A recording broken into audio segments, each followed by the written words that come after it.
Subscribe कीजिए success classes YouTube channel को और साथ ही बेल आइकन को आप ज़रूर दबाइएगा। टेलीग्राम चैनल को ज्वाइन करना मत भूलिएगा। यहाँ पर आपको बुक्स के बारे में जानकारी मिलती है और टीचिंग संबंधी जो भी नोटिफिकेशन होते हैं वो आपको यहाँ पर मिलते हैं। Welcome to success classes. आशा करता हूँ कि आप सभी स्वस्थ होंगे और आपकी तैयारी बेहतरीन चल रही होगी। वर्ग 2 चयन परीक्षा, जो कमज़ोर अभ्यर्थी हैं, आज की वीडियो केवल उनके लिए होने वाली है ताकि आपके पास जो 5 या 6 महीने का समय है इसको आप इतने अच्छे से यूटिलाइज़ कर लो कि आपका सिलेक्शन हो जाए।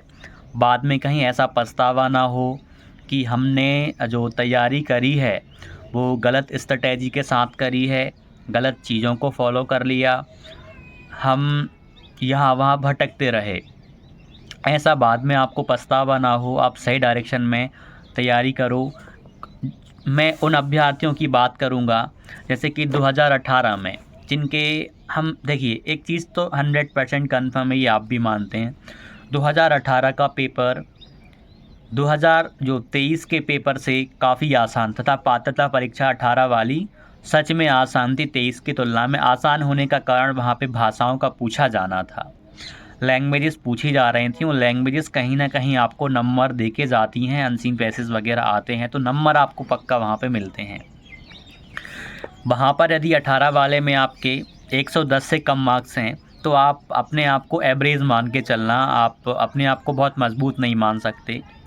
और यदि 2023 वाले पात्रता परीक्षा में आप 90 से कम हैं तो आप अपने आप को 90 के आसपास एवरेज मानना। यदि नीचे आप 110 से 18 वाले में और अपने 23 वाले में 90 से कम है तो अपने आप को थोड़ा सा वीक आप मान के चलना कि अभी मुझे बहुत कुछ इम्प्रूवमेंट करना है, क्योंकि चयन परीक्षा है। यहाँ पे जो कंपटीशन होने वाला है वो एक अच्छे लेवल का रहेगा, तगड़े लेवल का हम कह सकते हैं रहने वाला है, क्योंकि यहाँ पे हर अभ्यर्थी चाहता है कि उसका सिलेक्शन हो और अच्छे अभ्यर्थियों के बीच में अभी कंपटीशन है। पात्रता परीक्षा में क्वालिफाइड करना रहता है, लेकिन यहाँ पे तो अब आपको एक सिलेक्शन लेके वो जो एक वैकेंसी है आपके नाम की वो आपको मिले, ये मेन चीज़ है। तो जो वीक हैं और जिन्होंने अभी तक NCERT की बुक को एक भी बार नहीं पढ़ा है, मैं उनकी बात कर रहा हूँ। जिसने पढ़ा हुआ है कोई दिक्कत वाली बात नहीं है, आपने जो नोट्स वगैरह बनाए होंगे या फिर हाईलाइट करा होगा, आप उनको रिवीज़न करेंगे तो आपकी चीज़ें तो वहाँ से वैसे भी क्लियर हो जाएंगी। लेकिन जिन्होंने अभी तक एक बार भी नहीं पढ़ा, मैं NCERT की इस वजह से बात कर रहा हूँ। छठी, देखिए, आप माध्यमिक शिक्षक बनने जा रहे हैं, माध्यमिक शिक्षक आपको बनना है। आप छठी, सातवीं, आठवीं ये 3 क्लासेस मिडिल में आपको मिलने वाली हैं। इसके साथ आप हाई स्कूल में पोस्टेड हो जाएंगे तो वहाँ पे आपको 9th और 10th भी देखनी पड़ेंगी। तो 6, 7, 8 यही विषय आपको बच्चों को पढ़ाने हैं, तो इनको पढ़ना आपकी प्रायोरिटी पहली हो जाती है। जो एग्ज़ामिनर है, क्वेश्चंस बनाने वाला जो पेपर सेट कर रहा है, उसकी भी प्रायोरिटी रहती है कि वो आपका नॉलेज चेक करे कि वो चीज़ें आपको आती हैं या नहीं। हायर लेवल का नॉलेज तो वो चेक करेगा ही करेगा, साथ ही साथ वो इन चीज़ों के नॉलेज को भी आपका चेक करने वाला है। तो जिन्होंने अभी तक मानता हूँ मैं कैसे ऐसे काफ़ी अभ्यर्थी होंगे जिन्होंने पात्रता परीक्षा को क्वालिफाइड कर लिया बिना NCERT को बुक्स को पढ़े, क्योंकि वो किसी ना किसी एग्ज़ाम की तैयारी पहले कर रहे थे, बहुत सारे एग्ज़ाम्स दिए थे, तैयारी उनकी थी। लेकिन बहुत सारे बेसिक्स ऐसे होते हैं जो आपके फिर भी कवर नहीं होंगे। तो एक बार आप जब रीड कर लोगे, सच बता रहा हूँ, बहुत ज़्यादा टाइम आपको नहीं लगने वाला। यदि 2 महीने का टाइम होता आपके पास कि 2 महीने बाद पेपर है, तो फिर मैं भी नहीं बोलता कि आप इन पे ज़्यादा ध्यान दो। आप बहुत ही कम चीज़ें, लिमिटेड फिर आपको मैं बताता। लेकिन जैसे NCERT में हम बात कर लें, मैंने NCERT की एक ऑलरेडी वीडियो बनाई हुई है, बहुत डिटेल में बताई हुई है कि वर्ग 2 चयन परीक्षा के लिए NCERT कैसे पढ़ें, आप उसको भी देखना और यहाँ पर भी इसकी इम्पोर्टेंस मैंने आपके सामने रखी। अब देखो, NCERT आपको छठी, सातवीं, आठवीं, 9वीं, 10वीं कौन कौन से विषयों की बात कर रहा हूँ। गणित में आपको 6 से 10 करना है। गणित के बाद आपको विज्ञान में 6 से 12 करना पड़ेगा। 11 और 12 में वो करना है जो 9वीं 10वीं में आपके चैप्टर में कंटेंट दिया है, उसे थोड़ा हाई लेवल पे वहाँ पे जाके अध्ययन करना है। SST में आपको पूरा कवर करना है।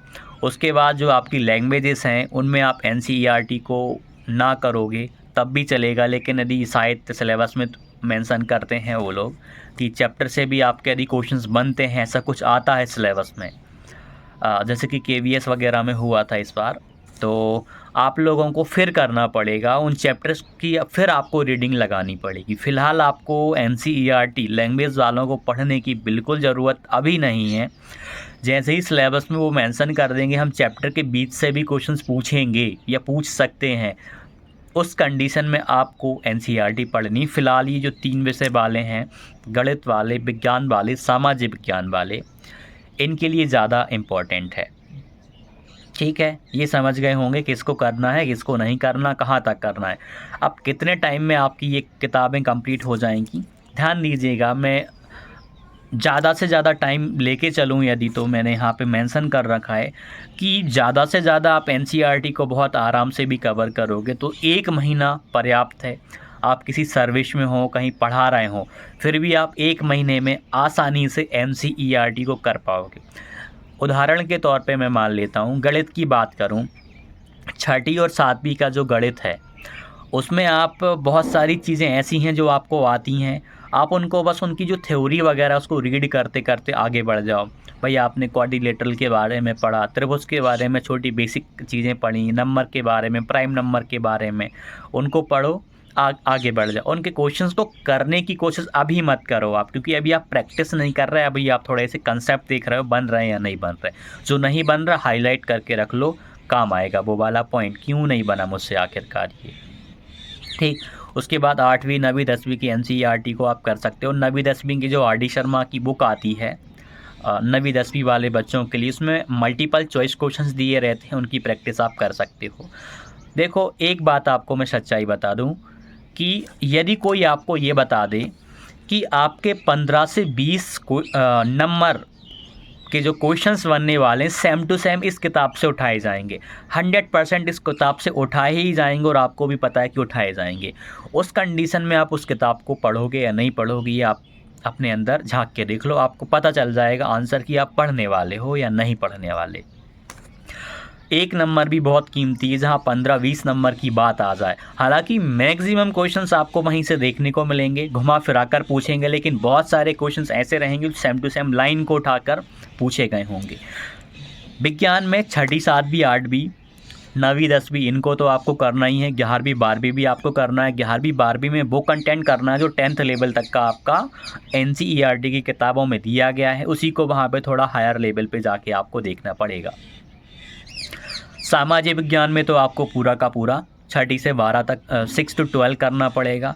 और ये जो NCERT के अलावा भी बहुत सारी बुक्स होती हैं वो तो आपको कवर करनी पड़ेंगी, लेकिन मैं उन पे बात नहीं कर रहा, मैं केवल बेसिक्स की बात कर रहा हूँ, ताकि आपकी जो छोटी छोटी चीज़ें हैं वो मजबूत हो जाएं। आप बहुत वीक लेवल पे हैं, जैसे काफ़ी सारे अभ्यर्थी होंगे जो पात्रता परीक्षा में 75 नंबर के आसपास होंगे, 80 नंबर के आसपास होंगे, या बिल्कुल ही बाउंड्री पर होंगे, तो उनको तो अपने बेसिक्स को मजबूत करना पड़ेगा। एक तरफ वो बच्चा है जिसके 110 नंबर, 115 नंबर, 120 नंबर आए हैं पात्रता परीक्षा में, या 100+ लेके आया है, और एक बच्चा वो है, एक अभ्यर्थी वो है जो बिल्कुल बाउंड्री पर है। तो कहीं ना कहीं जो बाउंड्री वाला अभ्यर्थी है उसे उसके कंपैरिजन में बहुत मेहनत करने की ज़रूरत है। मतलब बहुत मेहनत को हम सही शब्दों में कहें तो एक सही दिशा में तैयारी करने की ज़रूरत है। समय उसके पास भी इतना है, आपके पास भी उतना है, दोनों के पास समय बराबर है। बस टाइम को कैसे यूटिलाइज़ करना है, क्या पढ़ना है क्या नहीं पढ़ना। NCERT आपकी चल रही होंगी, इसके साथ साथ आपको एक और मेन चीज़ है उस पर ज़्यादा ध्यान देना है कि पर डे आपको 50 क्वेश्चंस करने हैं आपके सब्जेक्ट के। मैं देखिए पर डे किस किस सब्जेक्ट की बात कर रहा हूँ। हिंदी में आप 50 क्वेश्चंस करिए, इंग्लिश में 50 करिए, संस्कृत में आप 50 क्वेश्चंस करिए, आप मतलब सारे विषयों में आप 50-50 क्वेश्चंस करिए गणित को छोड़ करके, क्योंकि आप जब शुरुआती लेवल पे होंगे तो 50 क्वेश्चंस भी ज़्यादा हो जाएंगे। गणित में आप शुरुआती स्तर पे 25 क्वेश्चन से शुरुआत करिए। जैसे देखिए मैं आपको कैलकुलेट करके बताता हूँ। जैसे मान लीजिए आप 50 क्वेश्चंस किसी विषय में आज से स्टार्ट करते हैं, और 30 दिन में यदि आप करते हैं 50-50 क्वेश्चंस, आप यदि रोज़ करते हैं तो आपके 1500 क्वेश्चंस आपके हो जाएंगे। हम बात कर रहे हैं नंबर ऑफ़ क्वेश्चंस की, तो 1500 क्वेश्चंस आपके 1 महीने में कवर हो रहे हैं।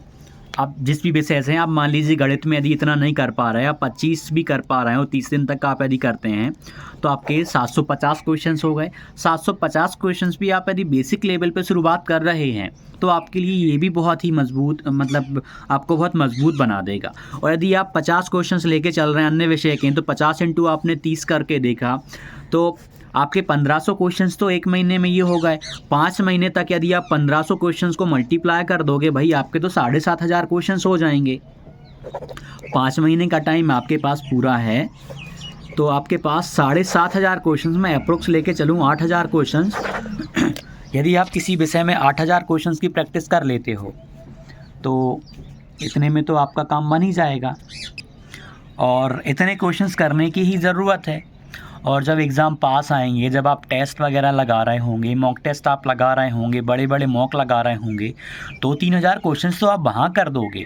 कम से कम 10,000 क्वेश्चंस की प्रैक्टिस आपकी हो जाएगी। ये मैं बिल्कुल जो बेसिक से कर रहे हैं उनके लिए ये बात कर रहा हूँ। आराम से आप इजीली इतना कवर कर पाओगे। 10,000 क्वेश्चन से आप अपने विषय में कर लेते हो तो विषय में आप बहुत मजबूत बन जाओगे। ये नहीं कहूँगा कि आपको महारत हासिल हो जाएगी, नहीं, लेकिन आप अपने विषय में बहुत मजबूत हो जाओगे। 10,000 क्वेश्चंस अपने आप में बहुत अच्छे खासे क्वेश्चंस होते हैं। आपका दिमाग ओपन होगा, कैसे करना था, कहाँ से करना था, बहुत सारी चीज़ों में आप अपने आप को मजबूत पाओगे। इसके साथ एनसीईआरटी का मैंने आपको बताया, कम से कम 1 महीने का टाइम आपको लगना चाहिए। और यदि आपने पहले कभी पढ़ रखी है, तैयार कर रखी है, तो उसको 10 या 15 दिन में आप कंप्लीट करके आगे बढ़ो। आप दूसरे कंटेंट पे ध्यान दो, दूसरी किताबों पे ध्यान दो, जिस टीचर से पढ़ रहे हो आप उस पे ध्यान दो। और साथ ही साथ 10-10, 15-15 नंबर वाले आप मॉक टेस्ट वगैरह अभी से लगाते रहो, ताकि आप यूज़ टू रहो एग्ज़ाम देने के, कि मतलब स्क्रीन पे, मोबाइल स्क्रीन पे या कंप्यूटर स्क्रीन पे कैसे आपको टेस्ट देना है, उससे आप फैमिलियर बने रहो। आपको अजीब ना लगे जब आप बहुत लंबे समय बाद टेस्ट वगैरह स्टार्ट करो। तो छोटे छोटे मॉक चैप्टर के हिसाब से आप चलने दो। यहाँ से एक चीज़ आपकी ये भी कवर हो जाएगी। तो आपको एनसीईआरटी पे ध्यान देना है और एनसीईआरटी के अकॉर्डिंग फ़िलहाल आपको कंटेंट रेडी करना है। एनसीईआरटी जैसे ही कंप्लीट हो गया, आप थोड़ा सा हायर लेवल पे जाएंगे। निश्चित तौर पे 5 महीने अपने आप में सफिशिएंट होते हैं किसी एक विषय को पढ़ने के लिए।